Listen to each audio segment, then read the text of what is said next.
Estás escuchando Diario Salir Radio, tu programa de viajes, gastronomía, arte y cultura, siempre desde la accesibilidad, la sostenibilidad y la protección del medio ambiente. Diario Salir Radio, tu dosis semanal de actualidad y ocio.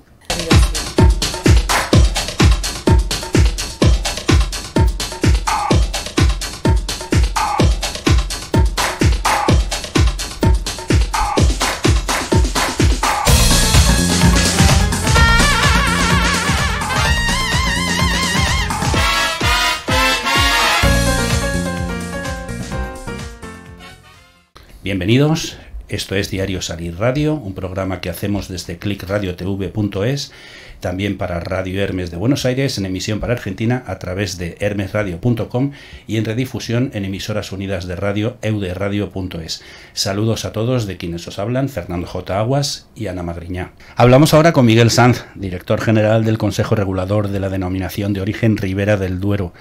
Miguel Sanz, bienvenido a Diario Salir Radio para compartir con nosotros unos minutos de conocimiento vinícola. Hola, buenos días. Bien, ¿qué tal todos?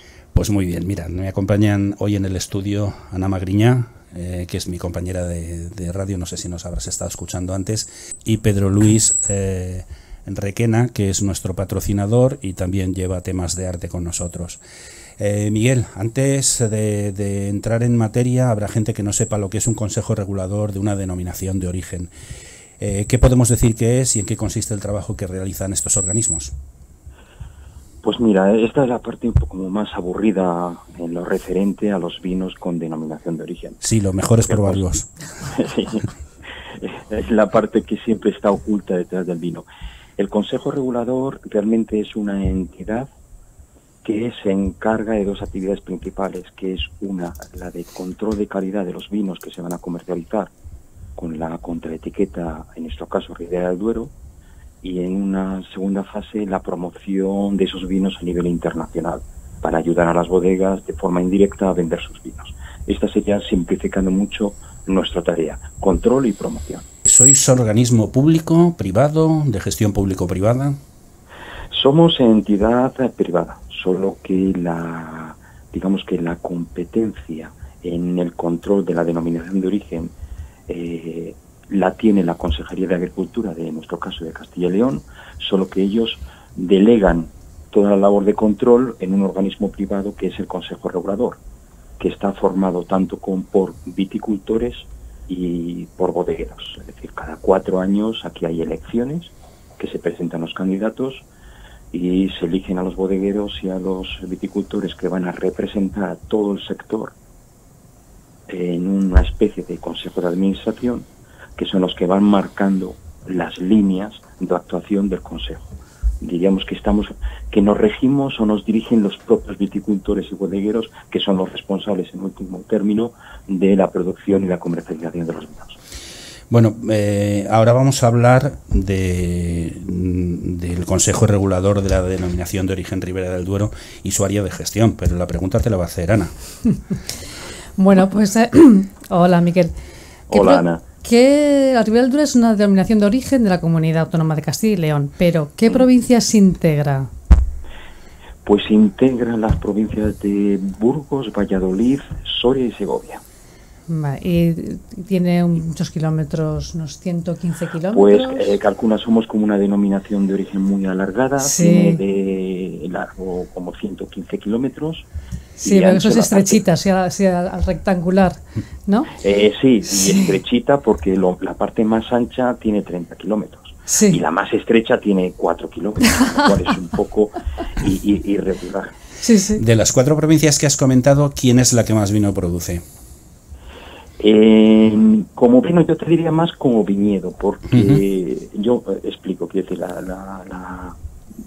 diríamos que Burgos acapara el 70% del viñedo, seguida de Valladolid con un 20%, luego está Soria con un 6% y luego está como un 3-4% Segovia. ¿Por qué siempre se piensa antes en Valladolid que en Burgos?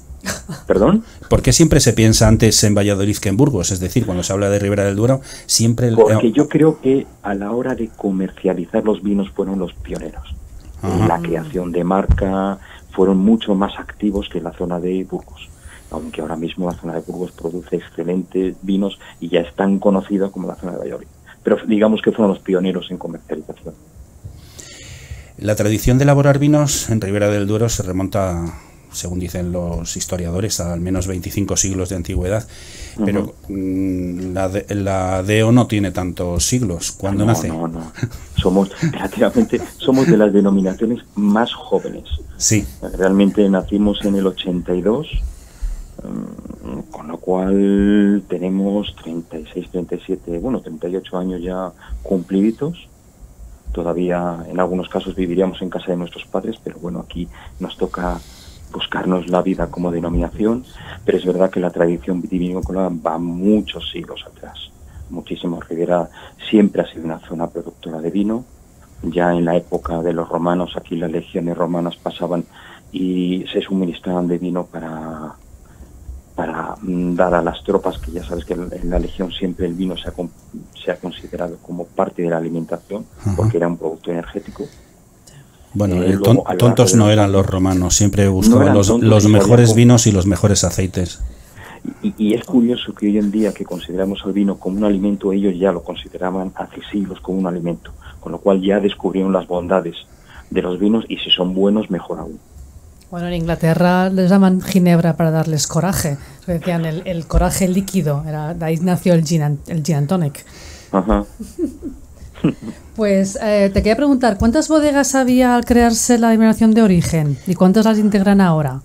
Pues mira, cuando se creó en el 82, aproximadamente eran 12 operadores los que había, la mayoría cooperativas, y hoy en día ya somos 300 bodegas. Un crecimiento bastante grande. ¿Y marcas aproximadamente que se pueda...? Marcas, podemos hablar de unas 2.000 marcas. 2.000. Registradas. Piensa que una bodega puede tener varias marcas asociadas. Pero sí, son bastantes, ha sido un crecimiento sostenible, consistente y muy moderada, porque si tú analizas Ribera del Duero, realmente las bodegas son de dimensión muy pequeñita. Es decir, son modelos que buscan hacer un producto de calidad, no buscan los grandes volúmenes que puedas encontrar en otras regiones. Aquí no, aquí buscas diferenciación, hacer el vino que sueñas hacer. Hablas de hacer el vino que sueñas. Eso me invita a hacerte una pregunta, y es que hay gente que no quiere entrar en las DEOs porque dice que de alguna forma es un corsé que les obliga a hacer el vino de una determinada forma. No quiere decir que estar fuera de la DEO no sea crear buenos vinos, y probablemente ellos se pierden lo que hablabas antes de la promoción. Pero ¿están encorsetado el pertenecer a una DEO?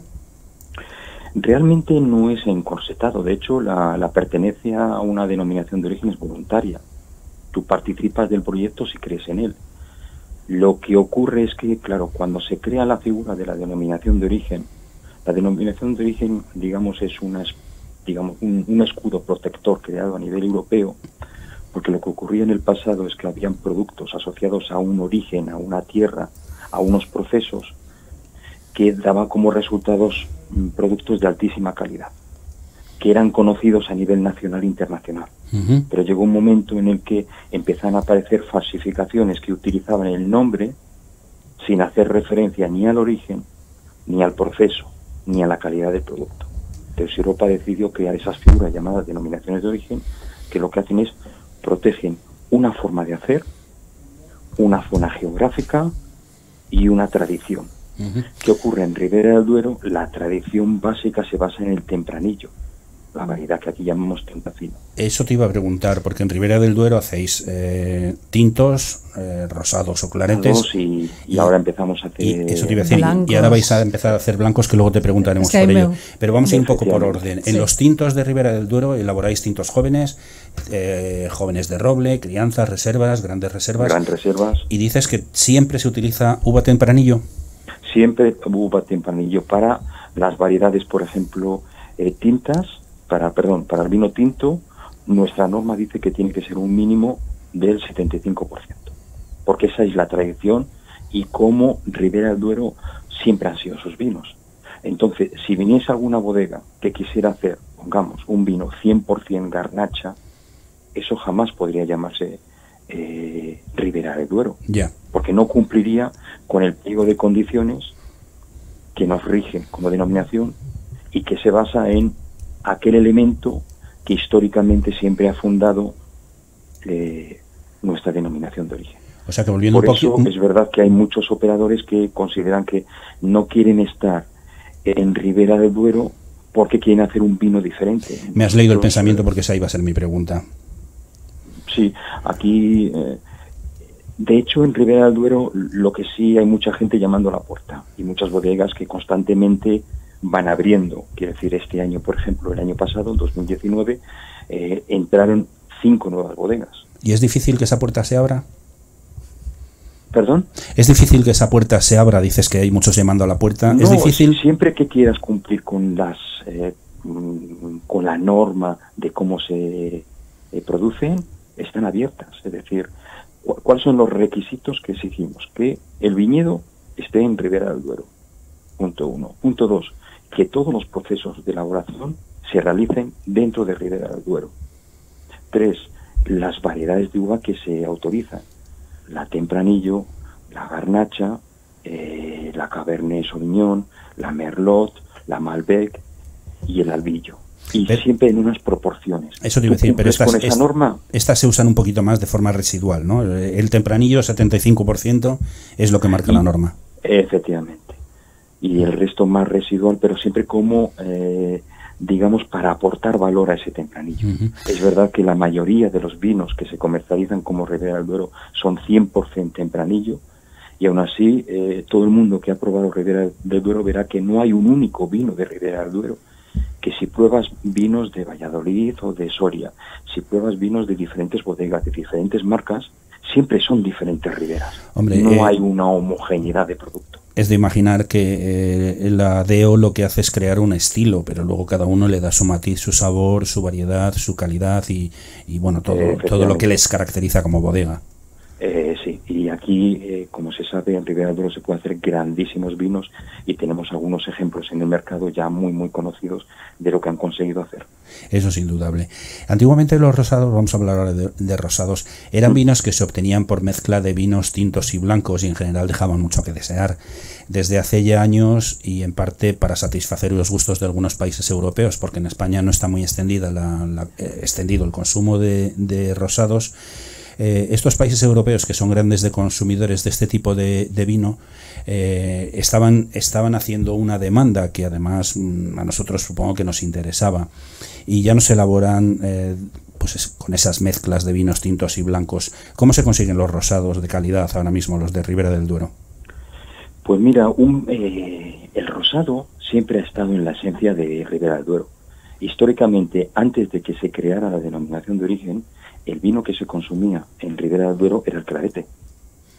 Porque lo que se hacía era una vendimia de parcelas, y en esas parcelas había una mezcla ya de uvas blancas y uvas tintas, en una proporción. Normalmente se mantenía un 30% de albillo y un 70% de otras variedades, principalmente tempranillo.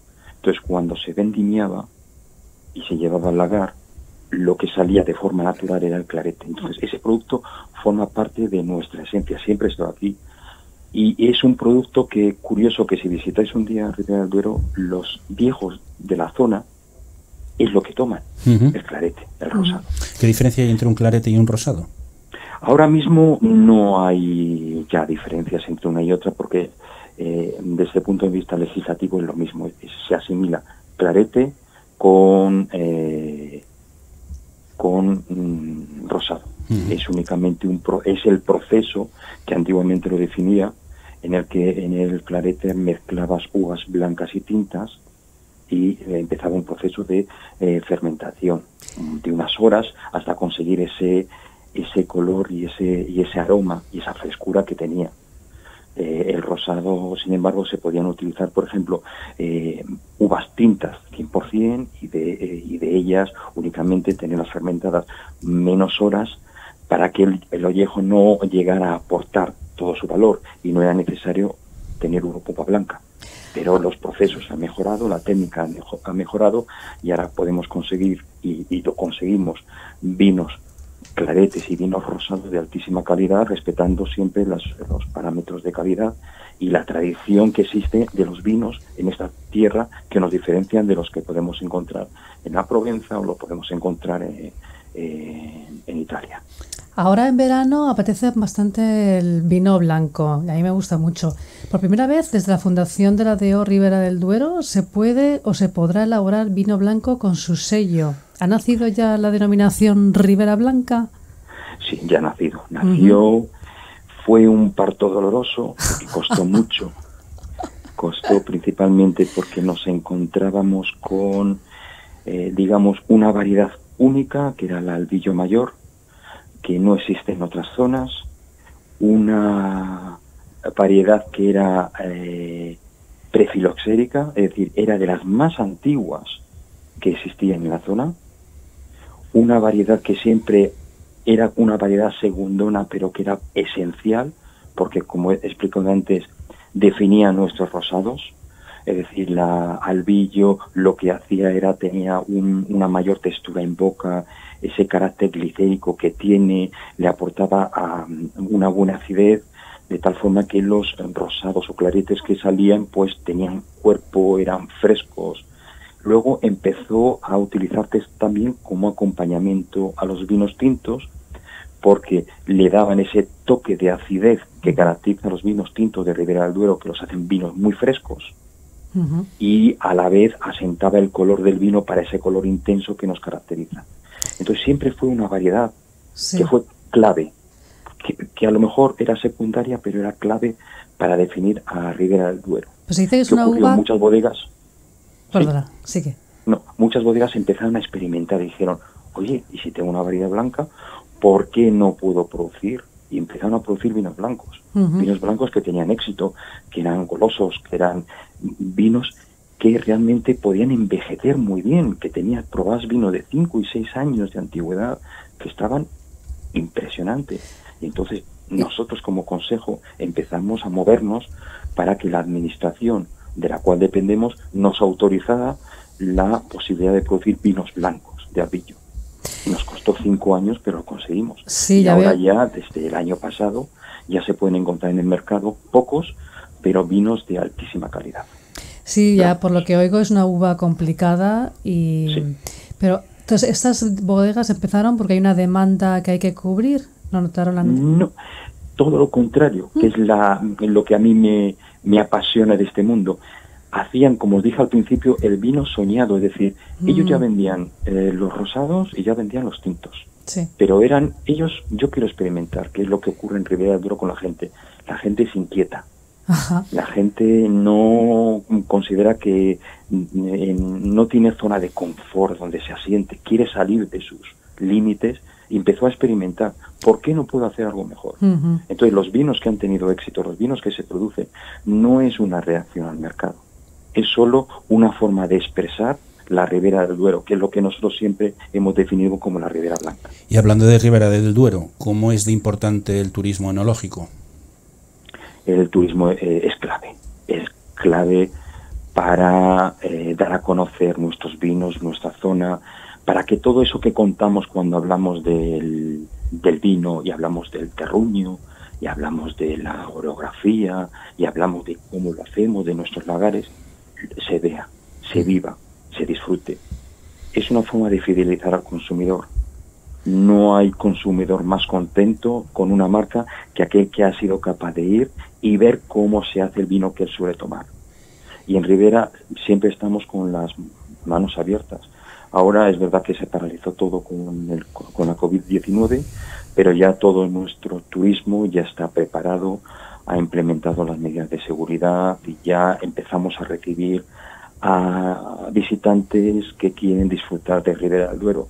Además, como todos son pueblos pequeñitos, aquí aglomeraciones te aseguro que no hay. En este programa nos interesa mucho todo lo que tenga que ver con la sostenibilidad, la protección del medio ambiente y la accesibilidad para personas con discapacidad.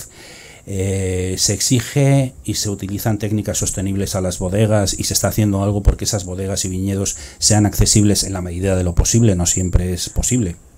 La mayoría de las bodegas sí están las que se abren al público, las que tienen no turismo, sí están preparadas, sí están trabajando. Desde hace años llevan trabajando en accesibilidad.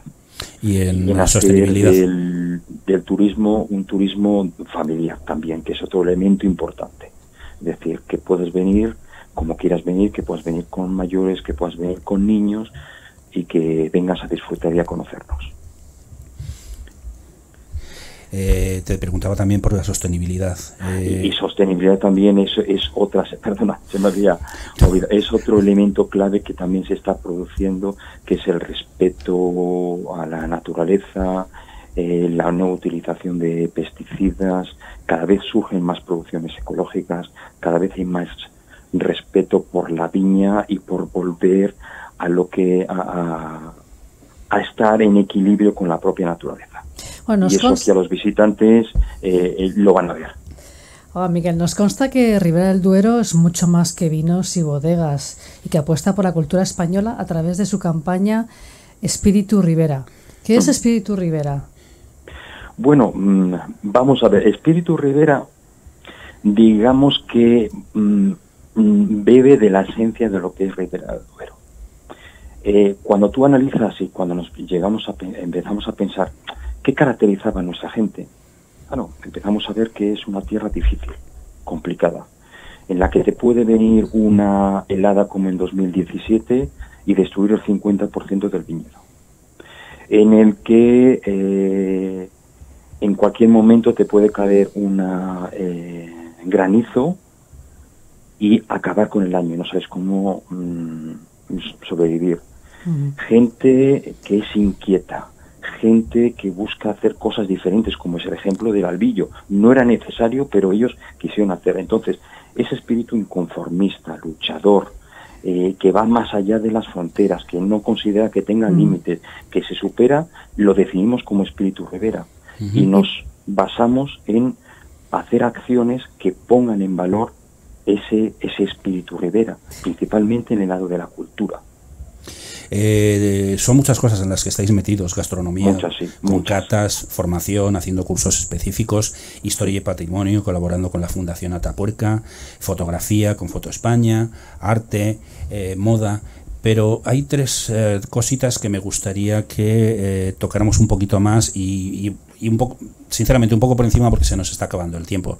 Pero estáis con música, con Sonorama, cine con la Semana de Seminci y literatura con el premio Ribera del Duero de narrativa breve. Cuéntanos un poco qué son estos tres sectores o en qué medida participáis.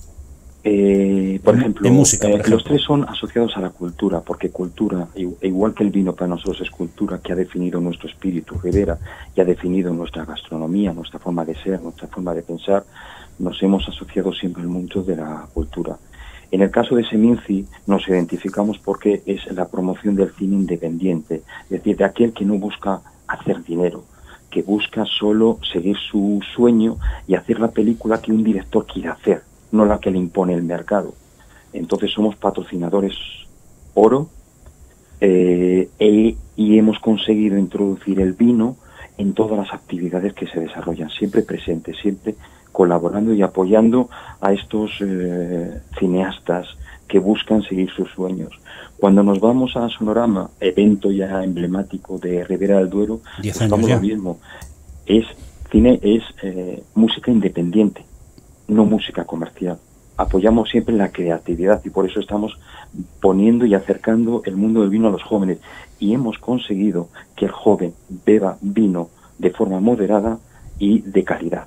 Algo que decían que era imposible, pero se puede. ¿Y en literatura? Y por último, el premio de narrativa breve, pues es un premio que surgió hace 12 años porque queríamos algo que representara nuestra variedad de uva, la Tempranillo. La Tempranillo, y soy rápido, es una variedad que florece muy tarde, pero que luego la maduración la hace muy rápido. En poco tiempo se consigue muchísimo. Entonces dijimos, ¿qué puede expresar mejor nuestra variedad que un premio basado en la narrativa breve, en los cuentos?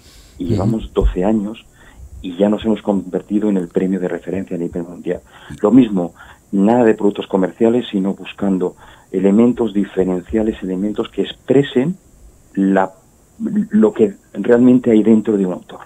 Fernando, me has contado que estuviste en la gala de hace pocos días en Madrid, donde se dio este premio al argentino Marcelo Luján. Sí, por la obra La Claridad. 5 cuentos un tanto inquietantes, según Fernando Aramburu, que en la vida real serían para echarse a correr. ¿Por qué? ¿Cómo se ha elegido el ganador? ¿Quién es el tribunal? Pues el tribunal en estos casos siempre nos dejamos asesorar por Página de Espuma, por la editorial especializada en cuentos, una editorial importantísima en este país, e intentamos buscar siempre gente profesional, independiente, con una carrera sólida. Y este año pues el tribunal estuvo formado por el presidente Fernando Aramburu, que todo el mundo conocerá por su obra Patria, pero también por otras reconocidas figuras de las letras hispanas, como son Clara Obligado y Óscar Esquivias. Y son ellos los que eligieron de entre los 5 finalistas cuál era la obra ganadora. Nosotros como Consejo Regulador siempre nos ponemos de un lado y dejamos a los expertos, que son los que saben.